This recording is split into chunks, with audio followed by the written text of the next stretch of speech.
qualificació del professorat i de la tasca docent. Sí. No a l'augment de ràtios i d'hores lectives. No. Sí al desdoblament en ESO i FP. Sí. No al desgavell experimental. No. Sí als programes de compensació educativa i diversificació. Sí. No a les imposicions. No. Sí a l'autonomia dels centres. Sí. No al control ideològic i polític de l'ensenyament. No. Sí a la llibertat d'expressió. Sí. No als barracons. No. Sí a la prevenció de la salut laboral. Sí. No a la marginació del valencià. No.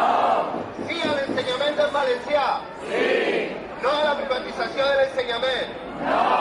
Sí a les places públiques per a tot l'alumnat. Sí. I no a l'empenyonament de les condicions laborals. No. I sí al dret laboral i econòmic. Sí. Moltes gràcies.